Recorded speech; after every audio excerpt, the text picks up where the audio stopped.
Sejam bem-vindos ao primeiro Family Cast da IPG.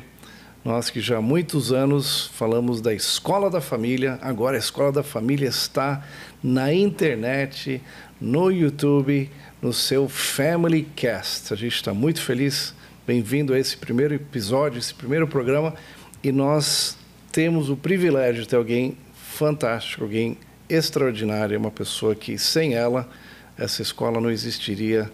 Bem-vinda, meu amor. Priscila Simões, a diretora executiva da IPG. Que honra ter você participando desse podcast. Um sonho, né, amor? É verdade. Estou muito feliz de estar aqui. Que legal. Conta um pouquinho da sua experiência. Há quantos anos você está na IPG? Só 23 anos, sem falar a gestação da escola, né? Então, nós começamos em 2002, então, ano de 2001 de preparação. E pensar que eu nunca nem sonhei com escola. E hoje, há 23, 24 anos, né, com a gestação da escola, na educação, apaixonada pela educação, um bichinho que picou, né? E pica e fica para sempre, né? É verdade. Então, é todo esse tempo e é a minha paixão, minha vida. Fala um pouquinho da importância da escola da família, né? O investir na vida dos pais. O nosso foco são os filhos, mas por que você viu a necessidade da gente começar a focar no ensino e ensinar os pais? A família, ela é uma célula, né? A gente até fala que é a célula máter, né, da sociedade, e os filhos são um reflexo da família. Então, investir nos filhos é maravilhoso. Já produz muitos frutos. Sim. Mas não investir nos pais seria um fruto pela metade. Então, investir na família é uma forma da gente expandir e fortalecer essa célula, que é a célula que dá base para a sociedade que a gente está construindo, né? E a família tem passado por muitos desafios. Na verdade, a estrutura familiar tem sido ameaçada já há algum tempo, mas creio que nunca antes na história ela está hoje ameaçada pelos conceitos, pelos valores, pelas mudanças, pelas influências, por culturas que têm sido impostas sobre a família. Então, é uma oportunidade que a gente tem de investir, de cuidar, de influenciar, de ajudar, né? Na verdade, a escola tem procurado servir as famílias. E sem julgamentos, porque a gente sabe que a família sempre busca o melhor, mas às vezes o melhor é um direcionamento não tão bom e a gente pode ajudar para que esse esforço da família em relação aos filhos seja bom, produza bons frutos, né? Essa parceria, né? Escola e família, né? Escola e família. A escola apoiando, valorizando os princípios que as famílias têm. Isso. E a família trabalhando em conjunto com a escola na formação dos filhos, né? Na verdade, até considerando o número de horas que os alunos passam na escola, alguns passam o dia inteiro na escola. Uhum. Então, na verdade, a escola acaba tendo mais tempo com essa criança, esse adolescente, do que a família em casa. Então, porém, né, ao mesmo tempo, a família tem uma influência e um impacto maior sobre a vida deles. Então, uma não existe sem a outra. A família precisa da escola, a escola precisa da família, e por isso que, se as duas estão alinhadas, é sucesso. Muito legal. Bom, nós vamos falar hoje sobre um tema que talvez ninguém tenha interesse, que não envolve ninguém. Vamos falar sobre conflitos. Ninguém. Não, poucas pessoas. Acho que vai ser rápido, vou falar uns 2 minutinhos. Já acabou o assunto. Vamos falar o lado bom dos conflitos, a solução, como é que a gente soluciona conflitos. E, Priscila, onde acontecem a maioria dos conflitos? Na verdade, né, se a gente for pensar, agora falando para as mulheres especialmente, né, a gente já tem um conflito logo cedo de manhã. Né? A gente pensa que a nossa vida assim, são conflitos assim, existenciais, né? Não, a gente começa num conflito se você acorda de manhã, Você está ali pensando, montando aquele look para você usar no dia. Aí você abre o armário e você colocou aquele look para lavar e não está pronto de volta no armário. Não tenho nada para vestir. Aí eu não tenho nada para vestir. Aí é um conflito muito profundo. Eu acho né? que nenhum homem ouviu isso. Mas a nossa vida tem mais conflitos do que nós imaginamos. E os conflitos, o que são, na verdade? Né? Nada mais do que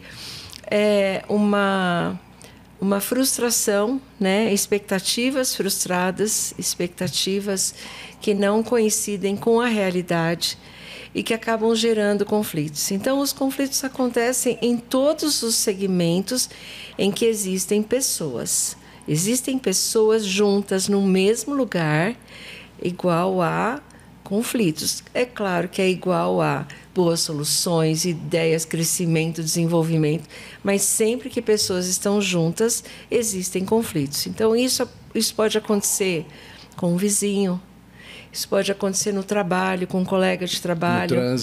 No trânsito. Mas hoje, na verdade, o que eu sei que o que a gente quer focar um pouco mais é o conflito na família.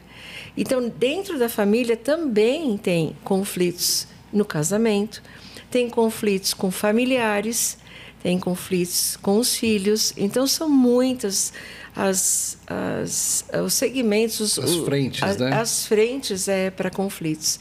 Então, na verdade, sempre que existem pessoas, podem existir conflitos. E até quando não tem pessoas, quando não existem pessoas, até existe um conflito que cada um de nós passa por si, né? Exatamente. Por estarmos vivos, conflitos existenciais, conflitos de sonhos, de futuro, né? Tantas coisas que acontecem, mas, claro, eles se agravam quando existem pessoas.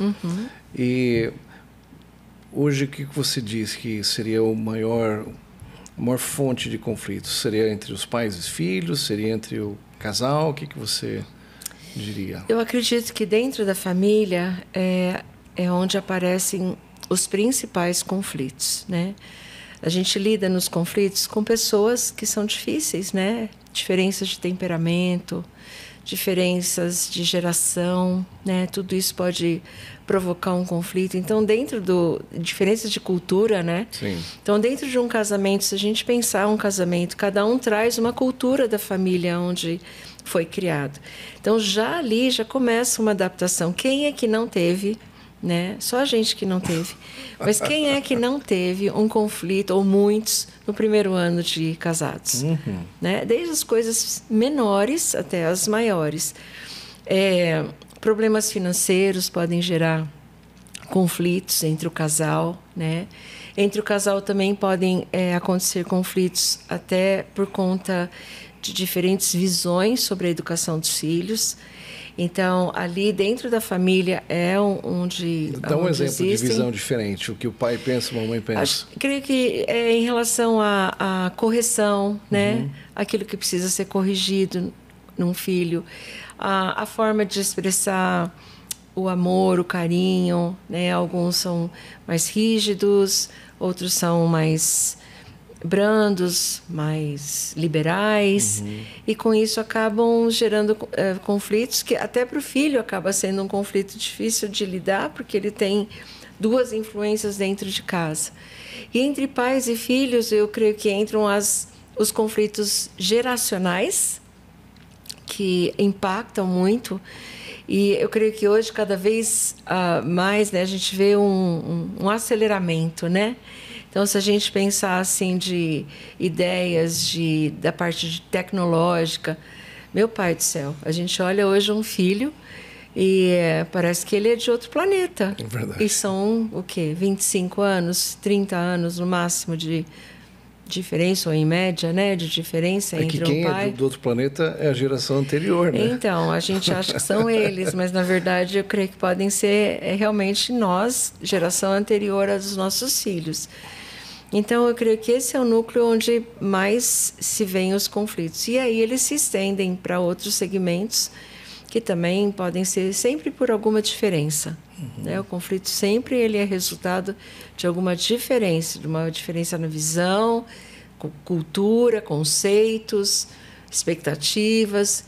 Então, isso no trabalho também. E quanto mais difícil é o temperamento, a personalidade de uma pessoa, né? Quanto mais ela tem dificuldades mesmo de se relacionar, aí o número de conflitos cresce, né? Então, o que causa, né? O que causa fatores? Você falou de finanças, que é um problema para o casal. Quais são causadores, né? Aqueles gatilhos que dão um start para criar um conflito? A gente já falou aqui agora, né, um pouquinho sobre as expectativas, mas eu creio que um conceito muito bom e que a gente consegue criar até quase um mapa mental é entender que quando as expectativas elas não coincidem com a realidade, esse espaço entre realidade e expectativa chama-se conflito. Então, quanto maior a distância entre eles, maior o conflito. Quanto Exatamente. menor, menos conflito. Então, eu creio que isso é a causa principal da maioria dos conflitos. Pensando que podem haver outros fatores que geram. Então, nós falamos de problema financeiro, falamos de diferenças geracionais. Um que pode acontecer também é uma enfermidade dentro da família, né? Uma enfermidade tem um impacto muito grande e isso pode gerar alguns conflitos internos, né? Também que acabam se expressando externamente. Mas em todos eles, de alguma maneira, alguma expectativa foi frustrada. De futuro, de sonhos, alguma expectativa foi frustrada. Então, eu creio que entender essa relação de expectativa com realidade é muito importante. É porque a gente não tem controle sobre a realidade, na maioria dos casos. Mas a gente tem controle um pouco sobre a nossa expectativa. Sim, sim. Então, a gente tem mais controle. Na verdade, a realidade a gente tem como ajustar em algumas situações, ajustar um pouquinho a realidade, né? Dependendo do que for. Então, creio que com os filhos, né, com a realidade e a expectativa, né, a realidade do comportamento deles ou da maneira como eles respondem às orientações dentro de casa, os estudos, tem algumas coisas que a gente tem como interferir. Mas é claro que o que nós mais conseguimos interferir e mudar são as nossas expectativas. E eu acho que uma coisa super importante sobre isso, que a gente tem uma expressão, né, de nivelar por baixo. E expectativas, nós não precisamos nivelar por baixo. O que eu quero dizer? É esperar menos do que a realidade é. Então, na verdade, nós precisamos, em relação às pessoas, sempre esperar o melhor. Né? O que seria errado? Esperar o pior dessa pessoa. Sim. Então, não são os extremos de esperar de mais ou esperar de menos. É esperar aquilo que é correto, aquilo que é possível, aquilo que é alcançável, né? Que a pessoa ela tem condições de fazer, né? E de poder ajudá-la nesse sentido, né? Para alcançar seus sonhos e tudo mais. Mas eu creio que é muito importante a gente pensar nisso. Não esperar só o pior de uma pessoa, porque isso é péssimo, né? Acaba criando um outro conflito, né? Então, acho que isso é bem importante para a gente refletir. Interessante que, às vezes, um pequeno conflito, ele se torna uma coisa assim gigantesca. E tem muito a ver como a outra pessoa responde ou reage diante daquele primeira faísquinha que surgiu, né? Uma biribinha, pá! Mas como o cônjuge ou outra pessoa vai reagir, responder, pode terminar o conflito ou agravá-lo. Agravá-lo, eu até falo sobre quando a gente pensa em como prevenir, né, um conflito, a gente nunca pode querer resolver um problema criando outro. Então, muitas vezes, uma reação fora de proporção, ela só agrava o conflito que já é existente, né? Então, é bem importante isso, né? Eu sei que a gente pode até conversar um pouquinho mais sobre isso, né, de como a gente previne, né, alguns conflitos. Imagina, um conflito surgiu, acendeu um foguinho aí. Ou você vem com um balde de água e acaba com ele, ou você vem com um balde de gasolina e ele, exatamente, né, vai a um outro nível. E aí fica essa elevação de armas bélicas, de problemas, o tom de voz aumenta, as circunstâncias aumentam. E às vezes uma coisa tão simples que poderia ser resolvida de uma maneira rápida, fácil, se torna uma famosa tempestade que foi feita num copo d'água. Por isso que é importante para a gente pensar que conflitos, né, a gente está falando aqui, pensando no conflito como algo muito ruim. Na verdade, ele não é ruim. Né?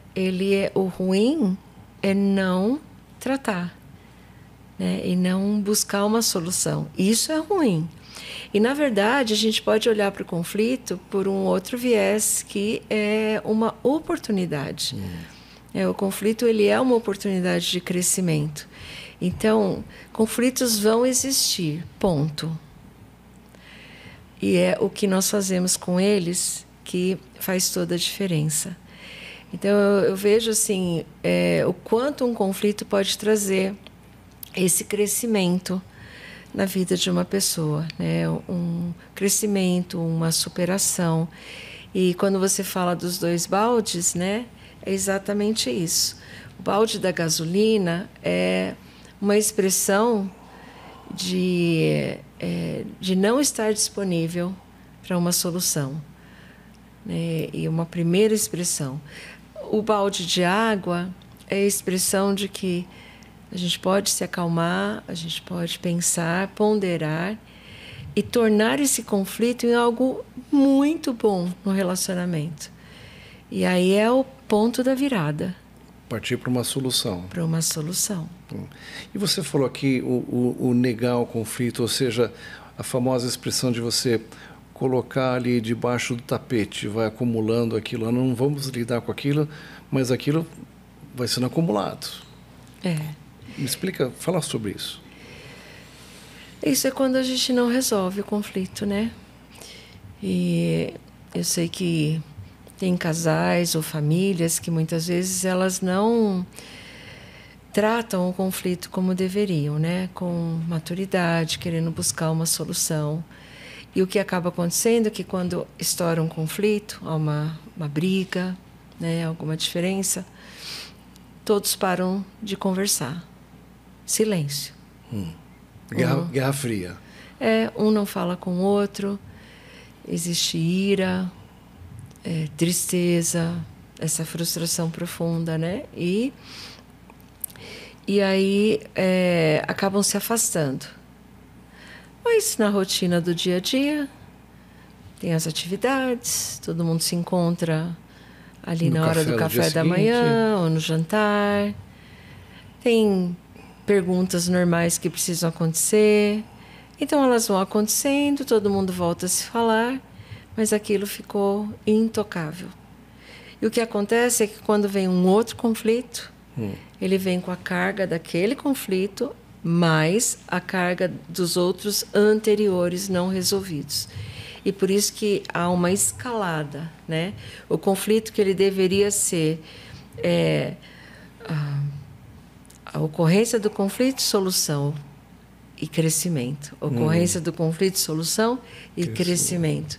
Acaba sendo a ocorrência do conflito sem solução e o agravamento, né? Há uma queda em tudo, na confiança, né? Na esperança de dias futuros, num casamento.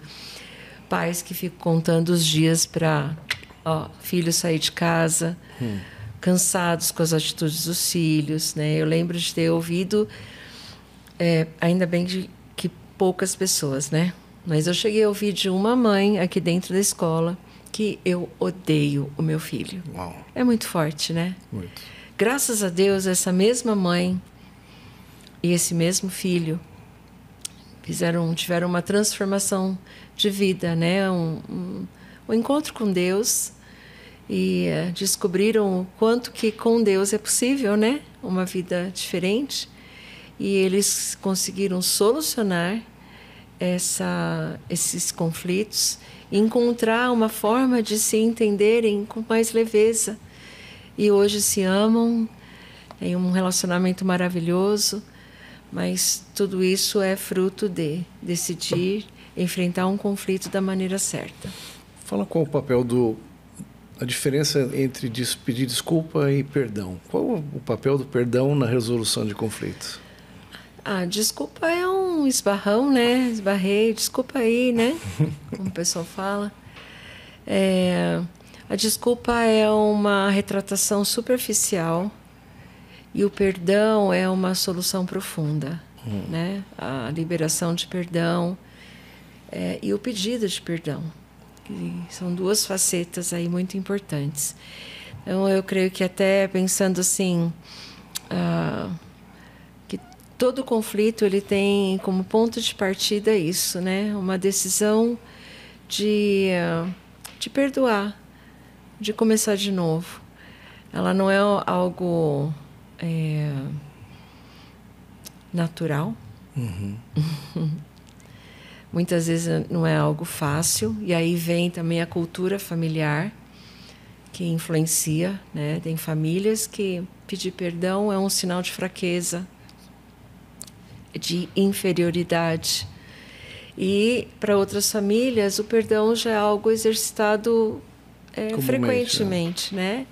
Então isso é mais simples, por isso que fica só no nível da desculpa, né? E como é importante a gente ensinar nossos filhos e cultivar isso dentro da família, né? De pedir perdão, né? O pedido de perdão, ele é como se ele envolvesse o conflito, assim, engolisse o conflito, né? O pedido de perdão. Mas que o conflito fica ali tão envolvido em algo muito melhor que ele acaba desaparecendo, né? Então, o pedido de perdão, ele é liberador, né? Que você não fica carregando aquele peso acumulado, jogado debaixo do tapete. E é um dos principais pilares da solução de conflitos, né? É o pedido de perdão, é um começar de novo, e que é bom e é possível para qualquer pessoa. É claro que como o perdão não é algo natural, eu creio, dentro da crença que eu tenho, né? Da crença em Deus e de entender que Ele é a pessoa que mais permite novos começos para a gente. Ele não cessa, Ele não tem limite para quantos novos começos a gente precisa, quantos pedidos de perdão a gente precisa trazer para Ele, né? Para Deus. Ele sempre tem um novo começo. Então, Ele é o exemplo de quem zera o ponteiro e começa de novo conosco, daquele que todo dia de manhã tem uma folha em branco, ele não carrega os nossos erros de ontem, de semana passada, do mês passado. Então, dentro da minha crença, sim, é o maior exercício, mas a gente precisa dele, né? Então, realmente, para perdoar, liberar esse perdão, e a coragem também para chegar até uma pessoa e pedir perdão, é possível com ele muito mais do que na própria força humana. Né? Então, e uma vez que é perdoado, aquilo não entra mais na contabilidade de novo. Não. Você lembra que você fez aquilo. Perdoado está esquecido. Que nem você falou, parece que ele desaparece. Desaparece. Né? Sumiu. O perdão envolve e faz sumir aquilo, né? Então é muito especial, né? Eu creio que é um exercício, novamente, não é fácil, mas é um exercício importante. E é o pilar principal da solução de conflitos, né? E vamos falar um pouquinho de conflitos de pais e filhos, né? O que você tem visto na escola? Conflitos que acontecem, que são comuns e como lidar com eles? Creio que os conflitos mais comuns com os pais vão muito assim de acordo também com as fases, né, de desenvolvimento. Então, se a gente pensar uma criança menor na primeira infância, são conflitos mais simples, né, que surgem, na maioria das vezes são simples, né? Claro que em situações assim, não tão comuns, né? Existem alguns conflitos maiores, mas são conflitos de coisas do dia a dia, de responsabilidades, até mesmo de respeito ou falta de respeito, né? Que muitas vezes acontece. Creio que esse é um com coleguinhas, com mas familiares. entre os pais e filhos. Sim, mesmo, né? Entre os pais e filhos mesmo. Creio que a falta de respeito talvez seja uma um foco, né, de conflito. E também pouco tempo juntos, né? Acaba gerando conflito, eles não têm intimidade, não têm proximidade. Então, eles vivem todos na mesma casa, mas não têm essa proximidade. Os conflitos que não são solucionados na primeira infância, eles são carregados para a pré-adolescência e a adolescência. E aí o que era ruim fica pior. Né? A adolescência ela é um reflexo da primeira infância. Então, aquilo que você cultivou, criou como base na primeira infância, é a base que você leva para a adolescência. Por isso que tem diferenças tão grandes entre famílias de crianças e famílias de adolescentes.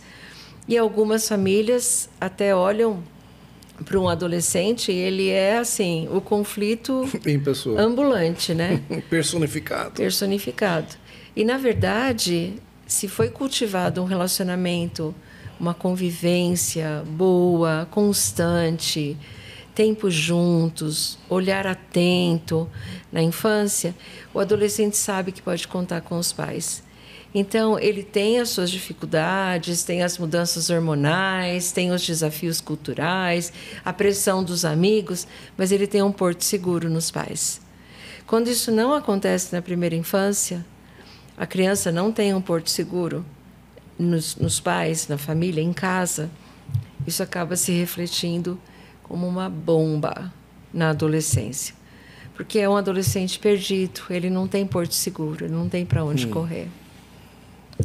Então, eu creio que, pensando, né, nesses conflitos, eles são diferentes, né, em cada fase, mas a infância é a base da adolescência. Se ele não tem um porto seguro, ele está navegando no mar sem direção, sem rumo, sem norte. Tem uma lei da aprendizagem dentro da escola que um aluno, né, criança ou adolescente, ele precisa de limites claros para que ele esteja motivado. Então, se a gente tirar isso da escola e transferir isso para a família, uma criança e um adolescente precisam de limites claros para que ele esteja motivado. Como assim? Limites? Sim. A gente pensa que limite produz conflito. Não. Limite previne conflitos. Porque ele tem uma margem para aquele rio, é segurança. Então, quais os exemplos de limite para crianças pequenas, por exemplo? Daquilo que ela pode decidir sozinha, né? Eu creio que tem limites daquilo que ela pode decidir, tem assuntos que não são para decisão dela. Por isso que também quando a criança, meu filho precisa de espaço e liberdade para decidir, é bonito falar. De namorar quando criança? E decidir tudo. A escola que eu vou estudar, o que eu vou fazer. Isso é muito interessante, você ouve muito disso. É quando a gente recebe visita assim, na escola, né? A família visita e aí ela pergunta, filhinho, você quer estudar nessa escola? Você me fala, você gostou dessa escola? Aí a criança fala, eu gostei. Então eu vou matricular. Eu não gostei. Então eu vou procurar outra escola. Escola, quem decide são os pais. O que a criança faz no tempo livre dela, no que quer dizer, assim, uso de telas, com quem vai sair. Isso são decisões dos pais. Né? Os ambientes que ela vai frequentar, os filmes que ela vai ver, os jogos que ela vai ter acesso, até os amigos, né? Que perfil de amigo realmente vai acrescentar.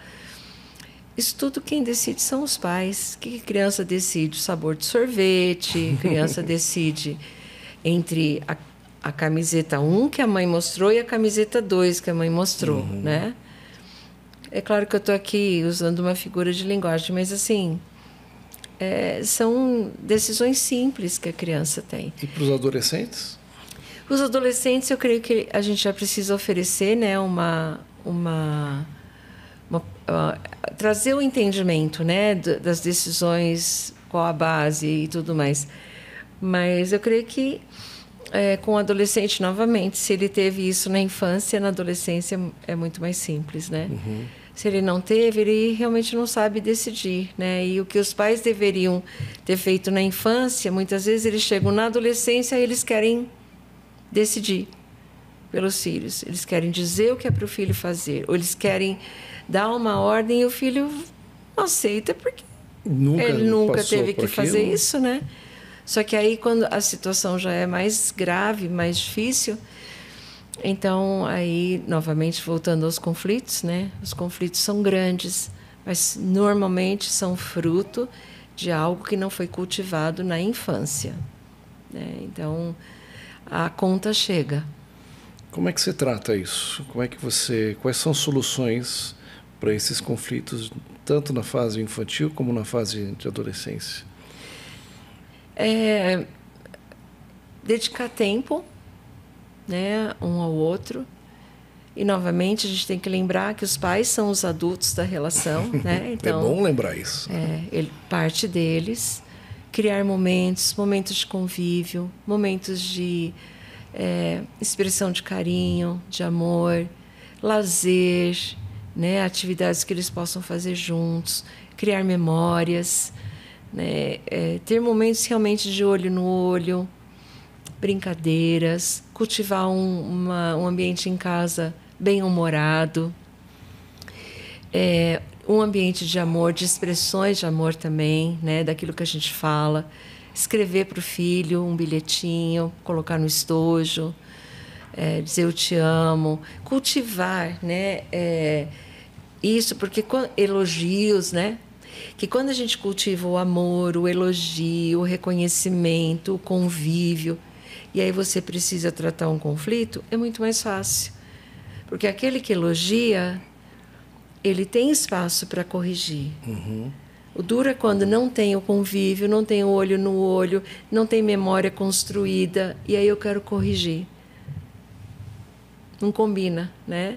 Então, a base é esse fortalecimento de relacionamentos, seja na infância ou na adolescência. E quando eu falo que aquilo que a gente faz na infância, a gente colhe na adolescência, não quer dizer que eu não construí e agora o que eu vou fazer? Estou sentenciado, ou como mãe, estou sentenciada a uma adolescência sem conexão. Não, nunca é tarde para começar. Mas tem que haver uma iniciativa dos pais adultos, mas com muito bom senso, né? Muitas vezes a imposição de um limite gera um conflito. Uhum. Quando conversar sobre uma situação, daquilo que é bom, o resultado ruim, mas sempre o fortalecimento do relacionamento, das expressões de amor. Não tem nada que o amor não resolva, né? Ele amacia a terra, ele ara a terra.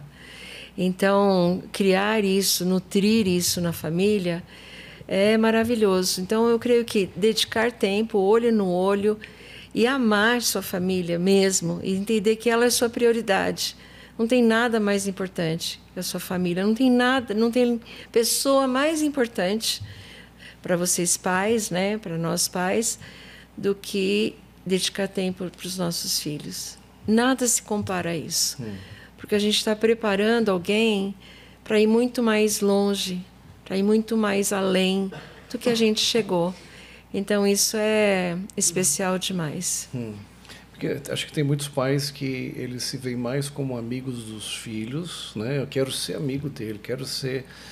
E acaba esquecendo que são pais. A responsabilidade final na educação dos filhos são os pais. E quem que tem que dar esse norte, estabelecer essas raias, os limites, são os pais. Sim, são os pais. Novamente, os limites dão segurança, né? A amizade é boa junto com o filho? Sempre. Mas se a gente definir o que é a amizade entre pais e filhos e o que é a amizade do nosso filho com amigos, são duas coisas diferentes. O problema é quando os pais querem imitar ou querem ter com os filhos essa amizade dos coleguinhas. Então, pai e filho não são coleguinhas, porque tem um pai, uma mãe, que a gente espera que seja maduro, né?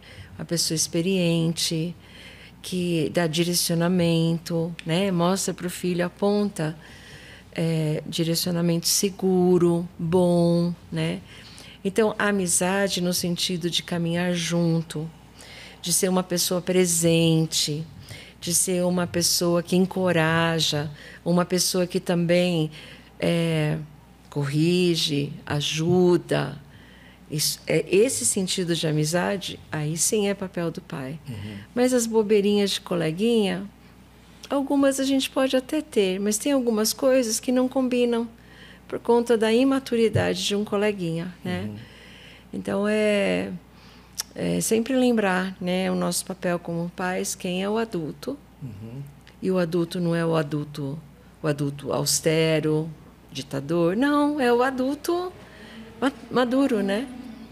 Interessante que colocar esses limites é semelhante àquela raia numa piscina de natação, que aquela raia, né, está ali para proteger um nadador, né, dar ele proteção para que o outro não invada a raia dele, e também liberdade para ele nadar o estilo que ele quer.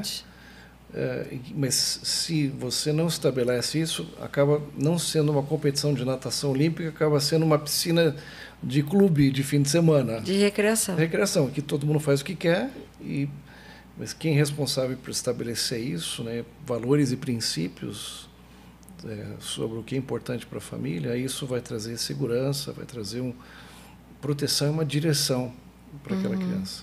Sim. Que legal. E como é que a gente, para terminar com uma palavra final para você trazer para os pais, como prevenir, né? Tem a famosa frase, mais vale prevenir do que remediar. Como é que a gente poderia, palavras assim de uma orientação, como viver uma vida sem conflitos é utópico, isso não existe, mas como viver uma vida com conflitos e ainda conseguir sobreviver, conseguir se relacionar bem com as pessoas. Lembrando que os conflitos são oportunidades. Ótimo. Então, primeiro ponto de partida é ajustar a sua expectativa quanto ao conflito. Conflito, ele não é bom, mas ele pode produzir um resultado muito bom na sua solução. Primeira coisa. Pensar em formas de investimento mesmo, né? Como a gente já falou, de tempo com as pessoas. A nossa vida, ela cresce ou decresce por conta de pessoas e relacionamentos. Então, o relacionamento é uma das principais facetas da nossa vida. Então, ter bons relacionamentos é algo muito especial. Outra questão também que eu acho muito importante é que nunca é tarde para solucionar um conflito, a menos que a pessoa com quem você tenha conflito já tenha partido. Do contrário, sempre há um recomeço.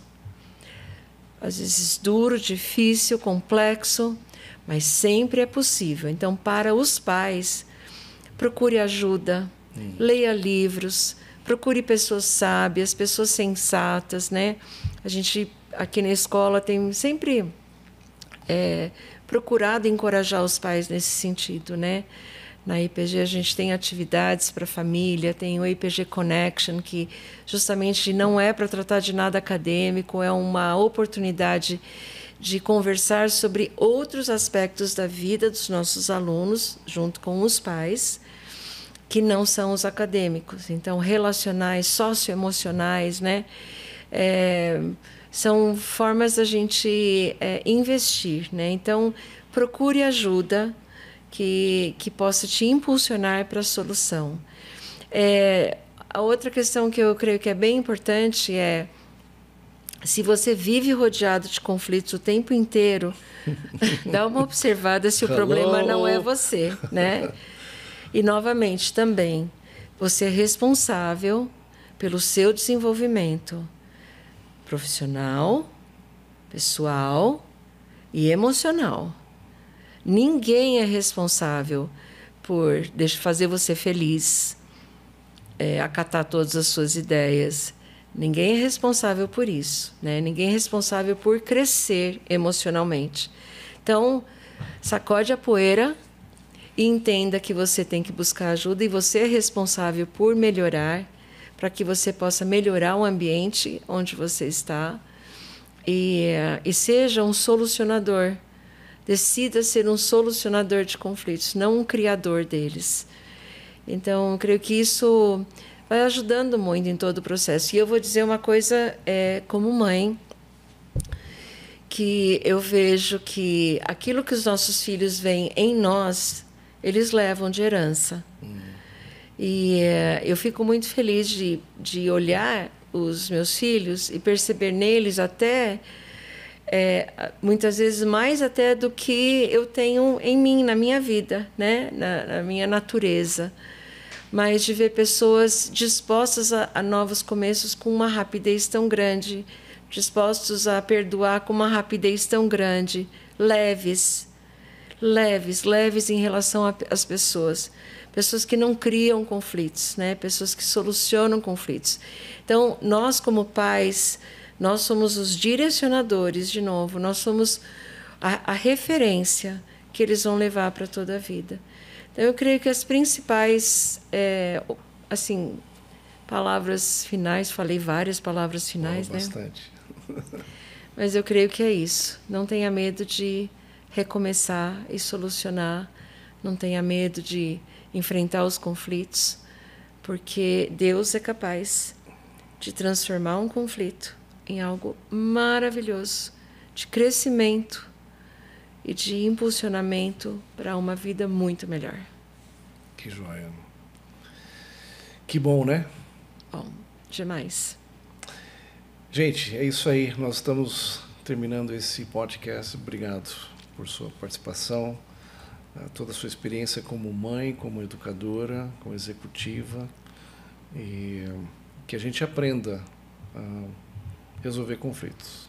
Eles sempre vão viver, sempre vão estar ao nosso lado, vamos conviver com eles, mas conflitos são oportunidades de aprender, de crescer, de mudar. Isso mesmo. Né? Muito bom.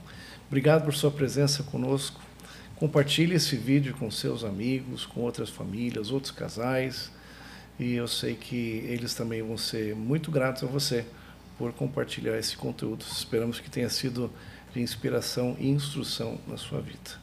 Até o nosso próximo IPG Family Cast. Um grande abraço e que Deus te abençoe grandemente.